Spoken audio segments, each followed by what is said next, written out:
मायावती ने अखिलेश के साथ कर दिया बड़ा खेला। अखिलेश के फॉर्मूले को किया डैमेज। अभी 2027 आया भी नहीं है और मायावती ने अखिलेश को तगड़ा झटका दे दिया है। अब अखिलेश के मुसलमान मायावती के पाले में जाने वाले हैं, जिसका ऐलान तक कर दिया गया है। जो अखिलेश मुसलमानों की टोपी पहन मुसलमानों का मसीहा बनने की बात करते थे, उसी अखिलेश को मायावती ने ऐसी टोपी पहनाई कि वो चारों खाने चित हो गए और यूपी से 2047 तक के लिए बैन हो गए। पर यह आखिर हुआ कैसे? आज इस पर से हम पर्दा उठाएंगे और आपको पूरी खबर बताएंगे। नमस्कार, कैपिटल टीवी का खास शो पर्दाफाश देख रहे हैं आप। मैं हूं आपके साथ हर्ष भारद्वाज।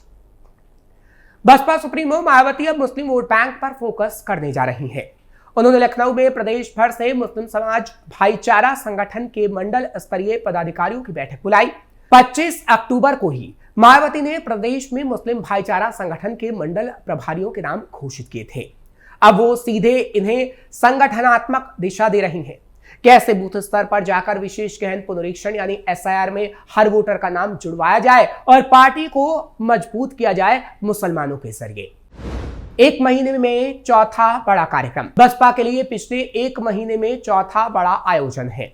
इससे पहले 9 अक्टूबर को दलित समाज से जुड़ा कार्यक्रम हुआ था। 16 और 19 अक्टूबर को यूपी उत्तराखंड और राष्ट्रीय कार्यकारिणी की बैठकें हुई। अब 29 अक्टूबर को मुस्लिम भाईचारा की बैठक हो चुकी है और 1 नवंबर को ओबीसी भाईचारा कमेटी की बैठक तय है। राजनीतिक विश्लेषक मानते हैं मायावती 2027 विधानसभा चुनाव के पहले सोशल इंजीनियरिंग को धार देने में जुटी है। बसपा को 2007 में ब्राह्मण, ओबीसी और मुस्लिम भाईचारा समितियों के बूथ स्तरीय नेटवर्क से ही सत्ता मिली थी और एक बार फिर मायावती इसी के जरिए सत्ता पाना चाहती हैं। बसपा की नजर भी अब पीडीए समीकरण पर। राजनीतिक विश्लेषक कहते हैं कि बसपा ने जब सपा के साथ सरकार बनाई थी तब उसका आधार दलित वर्ग था। 2007 में मायावती ने भाईचारा सम्मेलनों से ब्राह्मण, मुस्लिम और ओबीसी समुदायों को जोड़कर सोशल इंजीनियरिंग की थी। अब वो उसी फॉर्मूले को फिर दोहराने की कोशिश कर रही हैं। बसपा का ये चौथा आयोजन दलित, पिछड़ा और अल्पसंख्यक वर्गों को साधने की रणनीति के रूप में देखा जा रहा है। मुस्लिम भाईचारा बैठक से मायावती अल्पसंख्यक वोटरों को साध रही हैं, जबकि 1 नवंबर की बैठक ओबीसी वोटरों को लक्षित करेगी। राजनीतिक विश्लेषकों का कहना है कि मायावती के निशाने पर भी अब सपा का पीडीए फॉर्मूला है, जिसने 2024 लोकसभा में सपा को नई ताकत दी थी और इसी ताकत को तोड़ने का काम मायावती करेंगी। शमसुद्दीन राइन की बर्खास्तगी के बाद बैठक के मायने। ये बैठक ऐसे समय में बुलाई गई है जब हाल ही में बसपा ने अपने वरिष्ठ मुस्लिम नेता शमसुद्दीन राइन को पार्टी से निकाल दिया था। उन पर गुटबाजी और अनुशासनहीनता का आरोप लगा था। बताया जाता है मायावती ने उन्हें 37 बार फोन किया, लेकिन राइन कॉल रिसीव नहीं कर पाए। पार्टी के अंदर इसे मुस्लिम वर्ग में नए चेहरे लाने और पुरानों को किनारे करने की रणनीति माना जा रहा है। बसपा अभी यह संदेश देना चाहती है कि उसके दरवाजे मुस्लिम समाज के लिए खुले पड़े हैं। यूपी में मुस्लिम वोट बैंक की क्या है ताकत? प्रदेश में 19% से अधिक मुस्लिमों की आबादी है। प्रदेश की 57 विधानसभा ऐसी हैं जहां मुस्लिमों की आबादी 30 से 60% के बीच है। यही कारण है कि मुस्लिम वोटरों पर कांग्रेस, सपा की तरह बसपा की भी नजर है।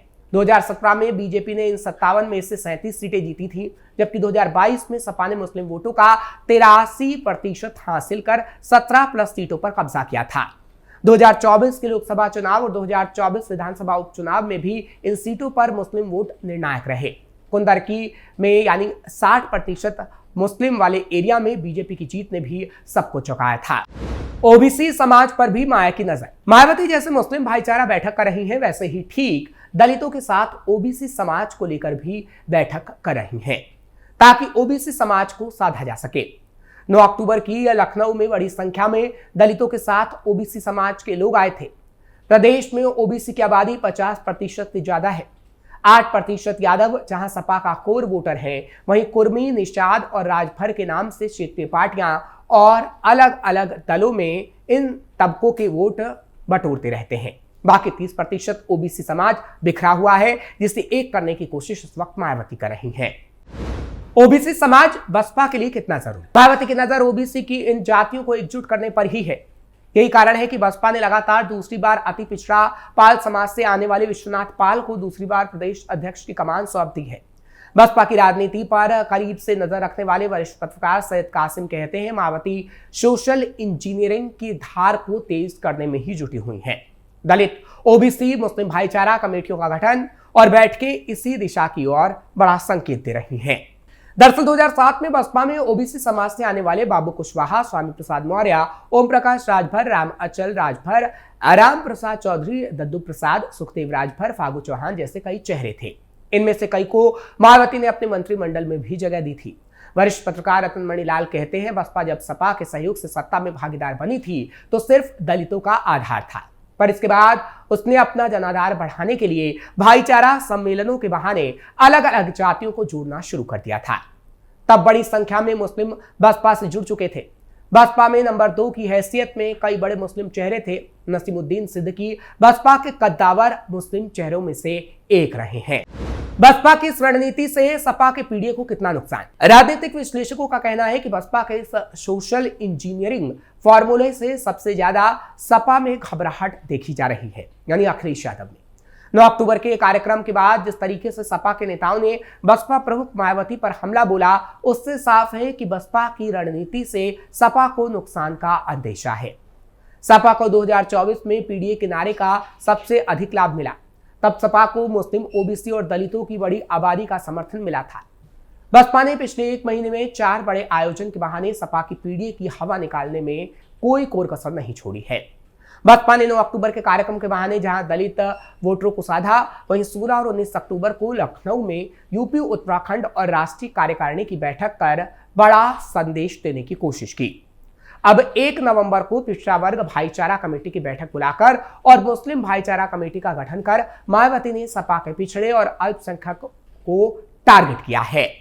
2007 की तर्ज पर चल रही तैयारी। 2007 का विधानसभा चुनाव बसपा के लिए स्वर्णिम अध्याय रहा था। मायावती ने सर्वजन हिताय सर्वजन सुखाय के नारे के साथ दलित ब्राह्मण गठजोड़ का कमाल दिखाया था। बसपा ने 206 सीटें जीती और पूर्ण बहुमत की सरकार बनाई थी। उस समय ब्राह्मण वोटरों की मदद से पार्टी ने सवर्णों को भी अपनी गोद में लिया था। लेकिन 2012 के बाद बसपा का ग्राफ लगातार गिरता गया। 2017 में 19 सीटें, 2022 में सिर्फ 1 सीट और 2024 लोकसभा में 2.06% वोट शेयर मिला। अब मायावती उसी फॉर्मूले को दोहराने को बेताब है। पार्टी के वरिष्ठ नेता सतीश चंद्र मिश्रा की सक्रियता इसका जीता जागता प्रमाण है। मिश्रा, जो बसपा के ब्राह्मण चेहरे हैं, फिर से ब्राह्मणों को जोड़ने के कवायद में जुट गए हैं।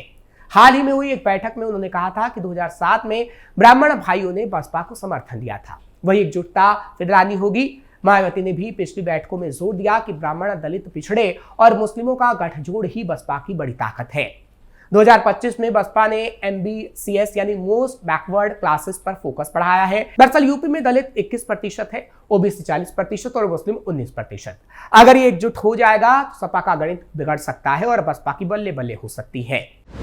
बिहार चुनाव के बाद यूपी में सक्रिय होंगे आकाश आनंद और इन सभी जातियों के अलावा मायावती युवाओं को भी आकर्षित कर रही है, क्योंकि इस वक्त मायावती संगठन को मजबूत करने की पूरी कोशिश कर रही है। मायावती के भतीजे आकाश आनंद से भी बसपा को नई उम्मीदें हैं। पार्टी से 2 बार निष्कासन के बाद लौटे आकाश और अधिक पावरफुल हो सकते हैं। अब वो पार्टी में अघोषित तौर पर नंबर 2 की हैसियत में आ चुके हैं।